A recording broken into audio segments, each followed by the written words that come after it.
First of all, I want to apologize for the sound quality of this presentation. Hello, and my name is Ricardo. Thank you for taking a little bit of your time to view my presentation. This is my assignment, Module 7, for my CSOL 580 course, Cyber Threat Intelligence. My presentation should not go over 15 minutes, and thank you for watching.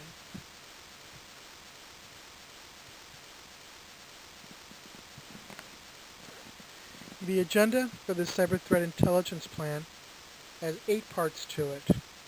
1. The executive summary. 2. Cyber threat intelligence. What actually is cyber threat intelligence? 3. Direct cyber threats. These are direct cyber threats to the company computer networks. They're there to cause damage, steal data. 4. Cyber threat tools. What are they, and how can they be used against direct cyber threats? I'll talk a little bit about hardware and software threat tools. 5. Breaking down the attack. By breaking down the attack, understanding the direct attack helps the InfoSec guys and gals to better protect the company. 6. Cyber threat sources. Where in the InfoSec landscape can you get cyber threat information, cyber information? 7. How does this intelligence help? How does this collected information help protect the computer network? And finally, 8. My personal recommendations.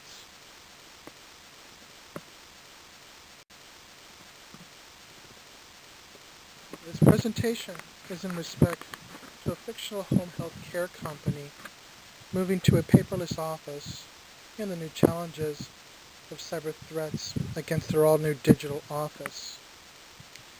The manner in which we do business has literally dramatically changed since moving away from paper and how we now digitally manage our patients' personal health information. Because of this new all-digital direction we have embarked on, we need to implement a new security framework as well. Our current security infrastructure is lacking in protecting our company against sophisticated cyber threats. What is needed is to line up our current security infrastructure measures to one that is equipped to deal with and safeguard against today's and tomorrow's ongoing new cyber threat. With your support, the executives, we can successfully assess our current security posture and face new challenges with regards to improving security strategies that will improve business, but also to be strategically positioned to protect the patient's personal health information and reputation of this company. Furthermore, this will also allow us to assess, respond, and remediate quicker to sophisticated security threats or breaches. It will also be a platform of which to identify the adversarial threats, their capabilities, motivations, and methods. This proposed cyber threat incident plan will allow this company to benefit from a higher level of customer support and confidence in that our company computer network systems are secure, and then also especially meet and exceed HIPAA expectations.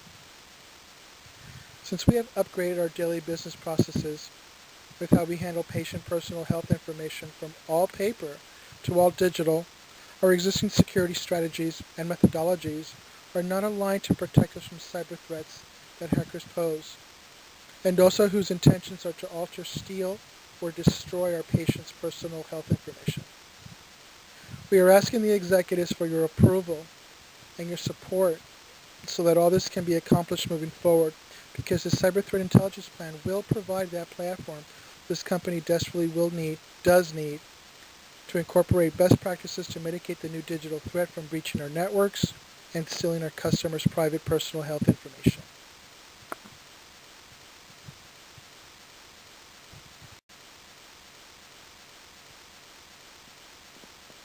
Cyber threat intelligence. Well, acquiring and implementing an applicable, actionable cyber threat intelligence plan is an ongoing process. But the result of understanding what is cyber intelligence, the basics of it, having an understanding of the technical aspect of the computer network and the data that traverses over the computer network is what is key here. Think of cyber threat against this company as a flowing river. A cyber threat, like the river, is always flowing. It is never the same at any given point, and it's always changing. Same thing with cyber intelligence. Now, we need to know the threat actors to this company, including their motivations and respect to altering, stealing, or destroying our company's patients' personal health information. We must be able to prevent, detect, and mitigate the threat, and asking the right questions will get us on this path. Cyber intelligence helps us with this. Cyber intelligence is different to every company, both big or small. The reason for this is because every company computer network is unique to itself. There are no cookie cutter cyber intelligence to use here. Cyber intelligence allows those who are the decision makers of the company to be more effective in their decisions against ongoing, current, and future adversarial threats. Basically, if you don't know what you're fighting, how do you have any chance against it? Cyber intelligence does have a shelf life. It may be good for a few moments, a day, or even weeks. This will all depend on the attack onto the company itself. Having cyber intelligence also helps those in the InfoSec teams to develop more resilient computer networks against the cyber threats. Also, having the right cyber intelligence allows a company to more quickly respond to attacks when one will occur. Because again, it's not a matter of if it'll occur, it's a matter of when.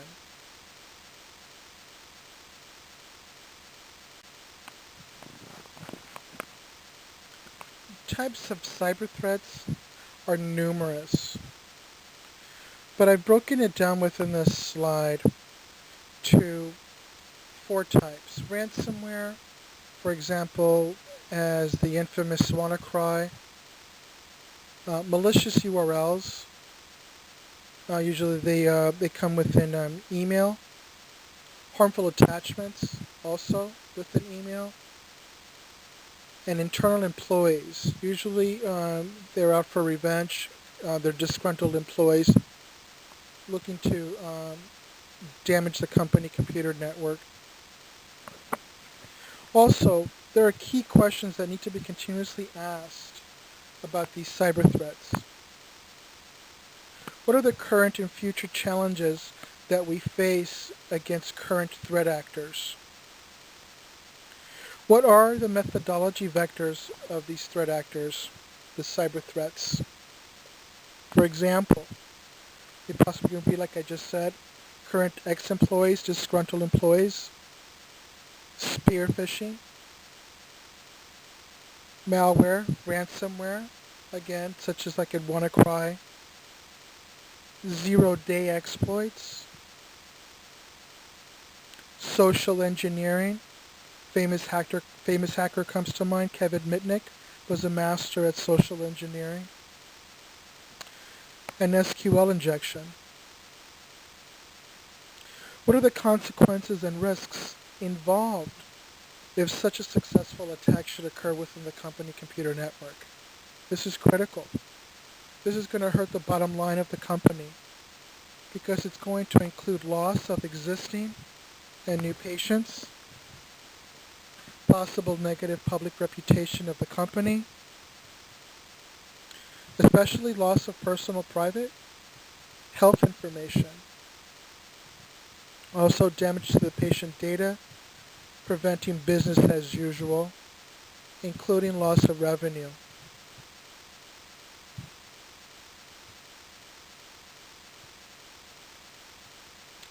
On another slide, I'll go into the delivery method of some of these threats, and then also I'll make some mitigation suggestions on how to circumvent and also attempt to prevent these threats from the computer networks.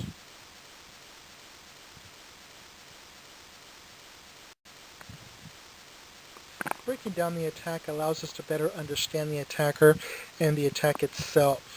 There's usually 7 phases to an attack: the recon phase, the weapon phase, the delivery phase, exploitation phase, the installation phase, the command and control phase, and the actions and objective phase. Now, if we can stop the process of any of these phases, this will not only stop the attack, but will also mitigate the damage and lessen of the risk to the company.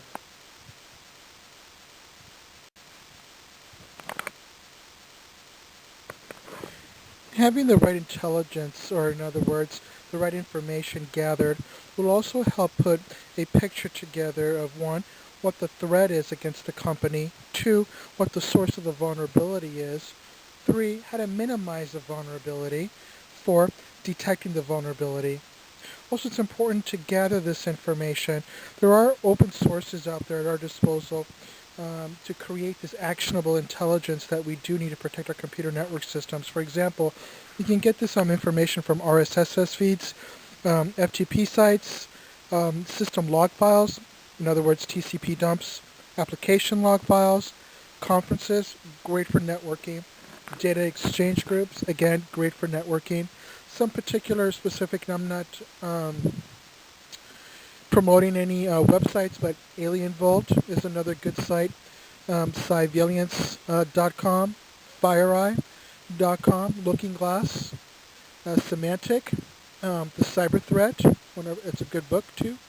ThreatConnect.com, and then also lastly security logs, thinking about firewalls, IDS, and IPS logs.